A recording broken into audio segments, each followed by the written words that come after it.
नमस्कार दोस्तों, जय सत्यम सिद्धाना में आज आपके सामने मैं यतेंद्र और बहुत बहुत स्वागत है आपका हमारे YouTube चैनल। और जैसा कि आप देख रहे हैं कि आजकल वीडियो सेशन चल रहा है हमारे चैनल पर, जो कि प्रेम पूर्णिमा व्रत के संदर्भ में चल रहा है। और अभी तक जितने भी वीडियो सेशंस हुए हैं उसमें आपने देखा होगा कपल्स के ऊपर डिपेंड थे, वो हस्बैंड वाइफ के ऊपर, कि वो प्रेम पूर्णिमा व्रत को अपने ज़िंदगी में किस तरह से मनाते हैं, क्या उनकी ज़िंदगी पर इसका प्रभाव पड़ता है। ये सब आपने अभी तक सुना होगा, देखा होगा। और यदि नहीं देखा तो आप प्लीज़ पहले वो देख लीजिए, जिससे कि आपको अच्छे से समझ में आ जाए। और आज जो हमारे इस वीडियो का टॉपिक है वो है कि जो हम बैचलर्स लोग हैं वो इस व्रत को किस तरह से मना सकते हैं अपनी ज़िंदगी में, जिससे कि खुशहाली आए। आगे जो हमारा फ्यूचर है उसमें हम अपॉर्चुनिटीज़ को कैसे देख सकते हैं, कैसे एनालाइज़ कर सकते हैं इसके मीडियम से। तो ये सभी बातें हम आज आपके साथ करने वाले हैं। तो सबसे पहले मैं जानना चाहूँगा शुभम तेवतिया कि आप बताएं अपने बारे में, थोड़ा इंट्रो दें कि आप कहाँ रहते हैं, आपके माता पिता के बारे में, आप क्या करते हैं। जी, मेरा नाम शुभम है, जैसा कि आपने बताया। और मेरे पापा जी का नाम योगेंद्र सिंह तेवतिया है, मेरी मम्मी जी का नाम मंजू देवी है और मैं हंस विहार बुलंदशहर में रहता हूँ। और अभी मैं अपनी ग्रेजुएशन कर रहा हूँ BSc Indira Gandhi national open university से। नेक्स्ट क्वेश्चन शुभम तुमसे ये है कि प्रेम पूर्णिमा व्रत तुम किस तरह से मनाते हो और कौन सा है तुम्हारा, और क्या रखते हो तुम या नहीं भी रखते हो। जी, मैं हर बार प्रेम पूर्णिमा व्रत मनाता हूँ। पिछली 2 बार मैं मना चुका हूँ, 2017 और 18 में, और 19 में इस बार 19 अप्रैल को जो है उसे भी मनाऊँगा, वो तीसरी बार होगा। और उसका जो मनाने का प्रोसीजर वो है, हम आते हैं, बैचलर्स भी मनाते हैं। ऐसा नहीं है कि ये सिर्फ कपल के लिए है, सिर्फ बैचलर भी मना सकते हैं, क्योंकि ये घर में सुख शांति और समृद्धि के लिए भी होता है। तो हम यहाँ पर आते हैं आश्रम में, और माता पूर्णिमा को एक सेब होता है, उस पर मून लगा होता है सिल्वर का, और सप्तरंग का धागा होता है, वो हम माता को बांधते हैं धागा, और माता को उससे भेंट करते हैं और खीर का भोग लगाते हैं। उसके बाद हम उसे खुद खाते हैं, और एक धागा हम अपने हाथ पर बांधते हैं, सीधे हाथ पर। और ये जो सप्तरंग का धागा है, ये 7 जन्मों के प्रेम का प्रतीक होता है, इसलिए हम इसे बांधते हैं। तो my next question is to you that ये जो सेब का इसमें इस्तेमाल किया जाता है, तो सेब ही क्यों किया जाता है और फल का क्या महत्व है इसमें। और फल पे भी, यानी कि सेब पे भी आप जैसे बता रहे हैं कि चंद्रमा लगाते हैं, चंद्रमा का प्रतीक मून चांदी से बना हुआ, तो चंद्रमा ही क्यों, सूरज क्यों नहीं, थोड़ा इस बारे में बताइए। ये जो सेब होता है ना, ये विश्व इतिहास में देव तत्व प्रदान करने वाला सबसे पहला फल है। मतलब सबसे पहले जो हुआ था शाकाहारी दिव्य फल, वो सेब ही था विश्व इतिहास में। और जो मून की बात है, और हाँ, आपने सेब में देखा भी होगा, उसकी जो शेप होती है वो लव हार्ट जैसी होती है, तो उसे देते वक्त प्रेम की अनुभूति होती है, दिव्य प्रेम की। जो मून की बात कर रहे हो, तो मून जो होता है ना, वो प्रेम शीतलता का प्रतीक होता है, और स्त्री शक्ति के सारे गुणों का वो जीवंत प्रतीक भी है मून जो। बहुत खूब, बहुत खूब। तो मेरा अगला सवाल आपसे ये है कि जैसे आपने बताया कि प्रेम पूर्णिमा व्रत आप मनाते हैं, गुरुजी के आश्रम पे आते हैं, तो इसका आपकी ज़िंदगी पे क्या प्रभाव पड़ता है, क्या खुशी महसूस होती है आपको, या कुछ अलग सी फीलिंग महसूस होती है क्या, थोड़ा आप इस बारे में बताइए। जी हाँ, प्रभाव पड़ता है। जैसे कि मैंने बताया, गुरुजी यहाँ पर बुलाते हैं, हम आते हैं अपनी मर्ज़ी से प्रेम पूर्णिमा व्रत मनाने। तो यहाँ पे जो व्यवहार सिखाया जाता है, एक तरह से स्त्री के प्रति व्यवहार, क्योंकि अभी हम बैचलर हैं और अभी हम अपनी यंग एज में हैं, हम अभी से व्यवहार सीखेंगे, उसी व्यवहार में हम ढल जाएंगे। तो गुरुजी ने हमें ये सिखाया कि स्त्री के प्रति हमारी क्या सोच होनी चाहिए। तो उसके लिए जैसे कि सोच में ये, अब हमारी आने वाइफ तो वेल बहुत दूर की बात है, शादी बहुत दूर की बात है, लेकिन फिर भी अब सोचो कि कोई लड़की हमारे लिए अपना जाति, धर्म और घर परिवार, मतलब सब कुछ छोड़कर आती है, गोत्र वगैरह, और हम उसका नाम भी बदल देते हैं बाद में, या जो भी है, हाँ, सरनेम चेंज हो जाता है। और वो किस बेस पे आती है, वो सिर्फ हमारे बेस पर आती है, मतलब हमारे लिए आती है, तो हमारे अंदर कुछ देखती है, और हम भी उसका जो चयन करते हैं वो इसी बेस पे करते हैं कि भाई खाने पीने कैसा बनाती है और व्यवहार कैसा है। तो जब हमारे व्यवहार में कुछ मतलब ऐसी चीज़ नहीं होगी, तो मतलब कैसे होगा ये सब। तो अपना करैक्टर होना चाहिए। तो यहाँ पे व्यवहार की बात आती है, बिहेवियर, स्त्री के साथ कैसा बिहेव होना चाहिए। अब वो तो रही दूर की बात, अब स्त्री जैसे हमारे घर में माँ है, बहन है, बुआ जी हैं, चाची जी सब होते हैं, भाभी जी वगैरह, तो क्या हम इनके साथ सही व्यवहार करते हैं। तो यहाँ से हमारा जो एक नेचर होता है, हम इसमें ढलने लगते हैं, डेवलप होता है। तो ये देखना चाहिए क्या हम अपनी माँ की सेवा करते हैं। बिल्कुल, नियमित माँ की सेवा करते हैं, या जैसे माँ की तबीयत ख़राब है या कहीं से कुछ भी बीमारी हुई, परेशानी में है, तो क्या हम सेवा करते हैं। अब जैसे मान लो मेरी मम्मी की तबीयत ख़राब है, तो क्या हम झाड़ू पोछा या बर्तन धोना या दवाई ला के दे दूँ या मम्मी टांग दबा दूँ, ये सब करते हैं? या दीदी को कुछ परेशानी है, दीदी की तबीयत ख़राब है, क्या आपका प्रोजेक्ट मैं बना दूँ, ये इस तरीके की हेल्प कोई भी, तो इससे हमारे व्यवहार में चेंज आता है। हम अपनी बचपन से सबसे ज़्यादा टाइम हमने अपनी माँ के साथ बिताया और एक बेटे को सबसे ज़्यादा प्यार अपनी माँ से होता है। अब अगर हम अपनी माँ की ही सेवा नहीं कर रहे तो हम कैसे उम्मीद कर सकते हैं? और यंग एज में हम अपनी यंग एज में अगर अपनी मम्मी की सेवा नहीं कर रहे तो हम अपनी आने वाली 30-35 की एज में अपनी वाइफ की कैसे सेवा करेंगे? सही बात। तो यहाँ से उम्मीद जगती है हमें अपनी माँ की सेवा करनी चाहिए जी। जब हम अपनी माँ की सेवा करते हैं तो माँ जैसे ये देखती है कि भाई अभी ये मेरी सेवा कर रहा है, तो आगे पढ़ाई के लिए बाहर गए या कैसे भी जॉब के लिए बाहर गए, जैसे भी अलग होते हैं, हाँ, मतलब थोड़ा तो जैसे भी मम्मी जी को या कोई तबीयत ख़राब होगी या उन्हें लगेगा कि किसी परेशानी में है, तो उन्हें पूरी उम्मीद रहेगी कि बेटा सेवा के लिए आएगा। बिल्कुल एक विश्वास होता है। तो इससे एक विश्वास पैदा होता है, ये ही ज़रूरी है और इसी से आगे बात बनती है। और अगर हम वैसे बात करें कि हर कोई कैरेक्टर की बात करें तो जैसे हर कोई चाहता है कि हम तो कर लें, मतलब हम अपने अफेयर में हो जाएं और कोई ना करे, दूसरों को रोकना चाहते हैं, इससे कैरेक्टर इंप्रूव होता है। अब मान लो अगर मेरा ही कैरेक्टर ठीक नहीं है तो मैं दूसरे से कहने का अधिकारी क्यों? नहीं है। मैं दूसरे से जब भी कह सकता हूँ अगर मेरा खुद का कैरेक्टर ठीक है, या तो भाई मैं करूँ कुछ और अपने भाई बहनों को रोकूँ, अरे नहीं तुम मत करो यार, तुम अपना पढ़ाई में ध्यान दो, या ये सब गलत चीज़ें, तो उससे वो अपनी बात क्यों मानेंगे? मतलब मेरी बात क्यों मानेंगे? क्योंकि मेरा खुद का ही कैरेक्टर ख़राब है। अब या फिर ये है मैं भी कर रहा हूँ और मेरे साथ वाले भाई बहन भी कर रहे हैं, तो फिर तो ये वाली बात हो गई भाई तुम मेरी मत बताओ और मैं तुम्हारी ना बताऊँ, चोर चोर मौसेरे भाई वाली बात हो गई, तो ये भी गलत है। ये है कि हम खुद तो कर लें, दूसरों को करने ना दें, तो वो वाली बात होगी कि तुम मेरी बात सुनो कि आज उसने मुझसे ये कह दिया और ये कह दिया। तो जब पहले अपना कैरेक्टर ठीक होगा जब ही हम दूसरों को कह पाएंगे। बिल्कुल सही बात। और वैसे भी मतलब कोई भी व्यक्ति जो बदलता है ना वो राय से नहीं, एग्जाम्पल से बदलता है। मतलब राय तो कोई भी दे देता है। मान लो कि मुझे कुछ हेल्थ के लिए, मान लो मैं अपने घर में किसी को बदलाव करना चाह रहा हूँ, अपने फादर को, सिस्टर को, ब्रदर को, किसी को भी, मैं चाह रहा हूँ कि वो सुबह उठ के घूमे या एक्सरसाइज करे, हेल्दी रहे, और मैं खुद सोता रहता हूँ 7 बजे तक, और मैं उससे कह रहा हूँ कि अरे आप एक्सरसाइज करो और हेल्दी रहोगे, तो नहीं पड़ेगा आपकी फिर वो मेरी बात मानेगा ही नहीं। और उससे बेटर ये है अगर मैं पहले खुद कर रहा हूँ जब तो मुझे कहने का हक है, और शायद जब मैं खुद करूँगा तो मुझे देख देख कर शायद वो भी करने लगे। तो यही बात करेक्टर में भी फिट होती है कि अगर मेरा करेक्टर ठीक है जब भी मैं दूसरों को कह सकता हूँ, और जब दूसरे देखेंगे जब भी प्रेरित होते हैं। ऐसा नहीं कि मैं खुद तो भाई अफेयरबाजी में हूँ और दूसरों से कह रहा हूँ या कि भाई आप मत करो ये काम, और ये फिर आपसे क्वेश्चन पूछेंगे वो कि क्यों नहीं करें, तो आपके पास कोई जवाब नहीं होगा। वो मुझसे पूछेंगे कि भाई क्यों नहीं करे, तुम तो खुद ही कर रहे हो, तो मेरे पास क्या जवाब होगा? नहीं होगा। तो सबसे पहले बदलाव जो शुरू होता है वो खुद से होता है, अपने अंदर से। बिल्कुल। और जहाँ तक व्रत की बात है कि ऐसा नहीं है मतलब मैं व्रत रखता हूँ या व्रत रखने से चमत्कार हो जाता है, प्रेम पुण्य व्रत रख लो और कैरेक्टर में नहीं, वो खुद में बदलाव लाना पड़ता है, वो धीरे धीरे आता है, ऐसा नहीं एक संग। जैसे गुरुजी सिखाते हैं, सेवा से जोड़ते हैं, तो आप खुद उस कैरेक्टर में ढलने लगते हो। इसका व्रत का ये प्रभाव होता है। ऐसा नहीं कि मैं पहले बता दूँ एक दिन में चमत्कार हो जाएगा, मैंने एक बार व्रत रख दिया और मैं सारे अच्छे काम करने लगूँगा, ऐसा कुछ नहीं होता। सवाल ये आता है मेरी बात, अब मैं बोल रहा हूँ कि सेवा करनी चाहिए या ये व्यवहार वाली, अब यहाँ ये भी तो बात आती है इसमें मैं कहाँ तक ढला हुआ हूँ इस कैरेक्टर में। तो जो सेवा वाली बात आई कि मैं करता हूँ या नहीं, इस क्वेश्चन पे जी मैं करता भी हूँ नहीं भी करता। बिल्कुल। अब सोचने वाली बात है दोनों कैसे कहती। तो मैं जब सेवा करता हूँ ना, मैं जब करता हूँ जब मेरी मम्मी जी कहती है, मतलब मान लो। और काफ़ी हद तक मैंने देखा है महिला जो है वो बिल्कुल जब बहुत ज़्यादा परेशान होती है जब हेल्प के लिए कहती है। अगर एक पॉइंट ऑफ व्यू से देखा जाए कि क्या हम सेवा करते हैं, तो मेरा जवाब यहाँ पे मेरे लिए तो ना है, क्योंकि नहीं करता। क्योंकि सेवा वो होती है जो अपनी तरफ से बिन कहे करी जाए। मैं जब करता हूँ जब मम्मी जी कहती हैं, लेकिन जैसे मेरा व्यवहार बदला है अब गुरुजी के पास आने से, तो अब आज के बाद मैं अपनी तरफ से इनिशिएटिव लेकर जब सेवा करूँगा।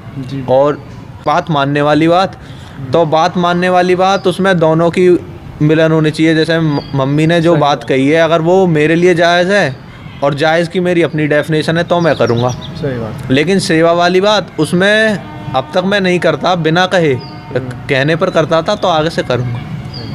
बहुत बढ़िया, बहुत बढ़िया। तो दोस्तों जैसा कि अभी आपने देखा कि शुभम से मैंने काफ़ी बातचीत करी, और हमारे गुरुजी की जो संस्था है इसमें गुरुजी प्रेम पुण्य व्रत मनवा रहे हैं। तो सभी कपल्स का तो होता ही होता है, लेकिन साथ में बैचलर्स का भी होता है, जो यूथ जनरेशन है, कि किस तरीके से हम अपनी संस्कृति के साथ जुड़े रहें और उसके कार्यक्रमों में व्यस्त रहें और अपना डेवलपमेंट करते रहें।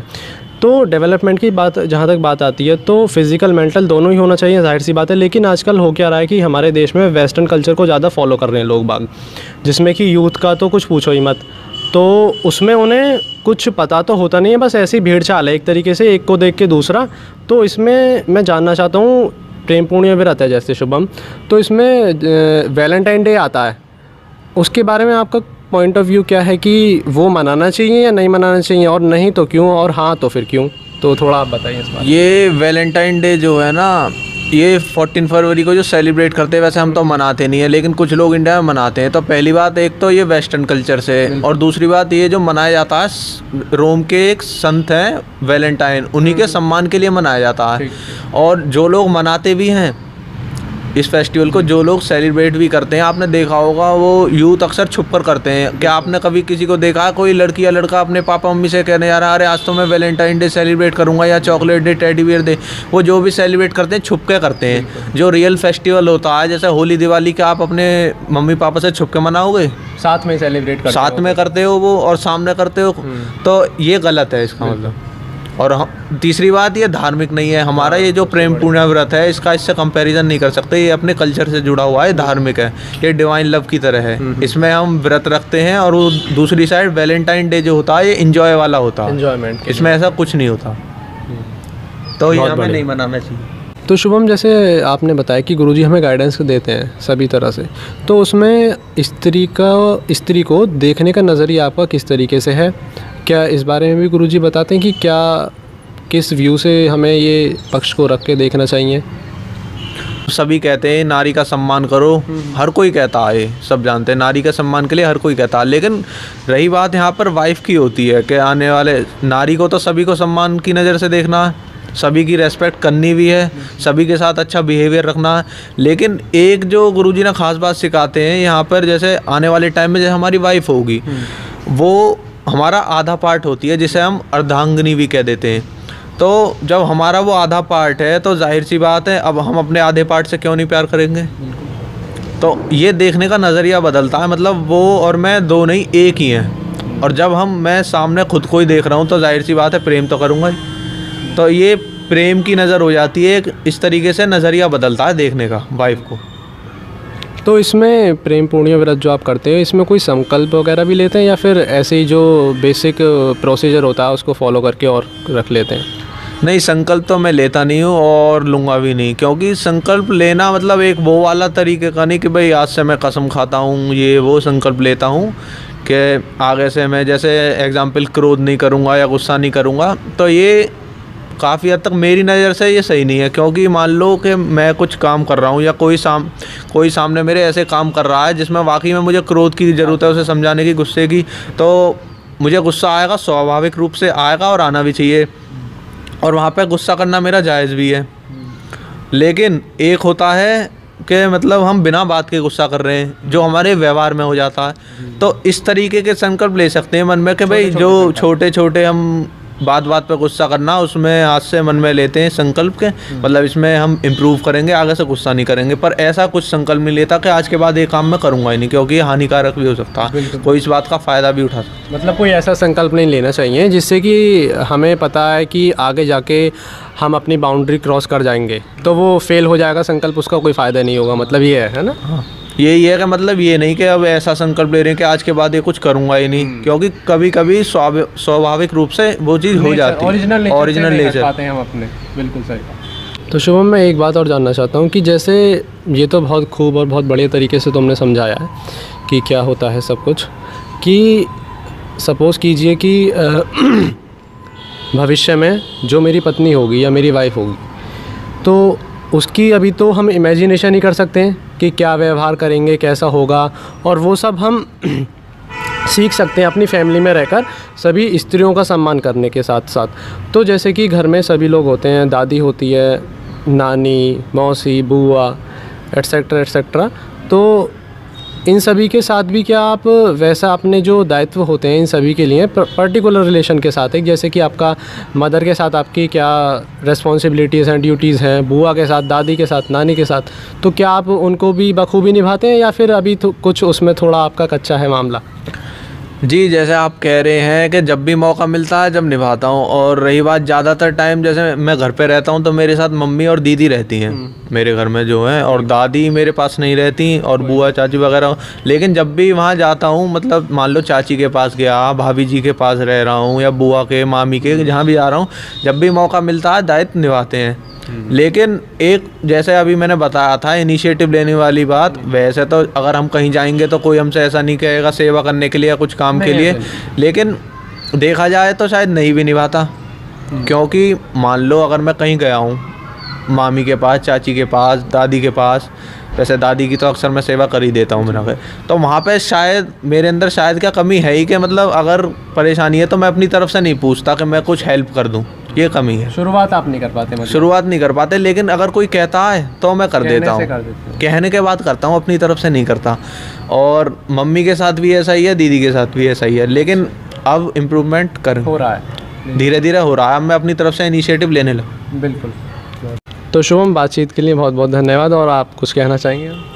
हाँ बिल्कुल, आप मुझसे जब से क्वेश्चन कर रहे थे बैचलर के ऊपर, वो तो सब ठीक है, मैंने आंसर दे दिया, लेकिन गुरुजी के पास आप भी आते हो, आप भी बैचलर हो और प्रेम पुण्य व्रत आप भी मनाते हो। तो अब मैं ये कहना चाहूँगा कि आप प्रेम पुण्य व्रत और बैचलर जो मनाते हैं उसके ऊपर क्या कहना चाहेंगे, उसके बारे में आप बताएं। तो अक्सर जैसे हम गुरुजी के पास आते हैं, बैठते हैं और बहुत सी बातें सीखते हैं।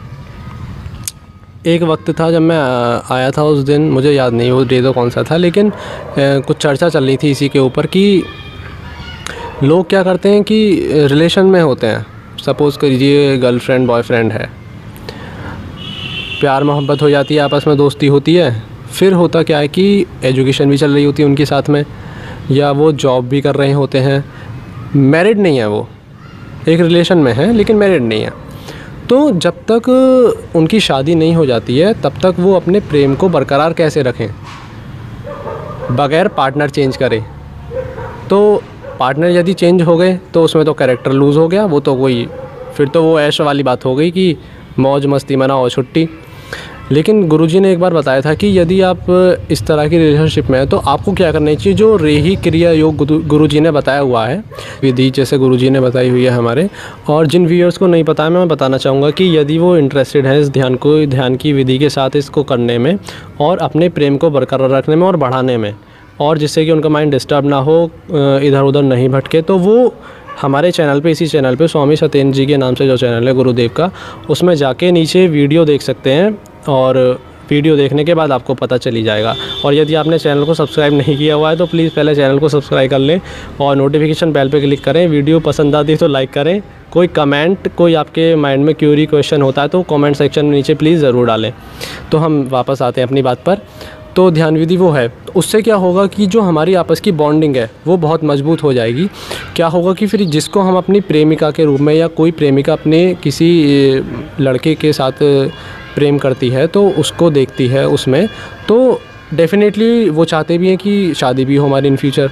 तो जब तक ये जो रिलेशनशिप है बरकरार रहे, बढ़िया रहे, प्यार बना रहे, मोहब्बत बनी रहे, तो उसके लिए वो इस विधि को फॉलो कर सकते हैं और डेफिनेटली उनका मेंटल डेवलपमेंट होगा, फिज़िकल डेवलपमेंट होगा, ओवरऑल उनका डेवलपमेंट ज़रूर होगा।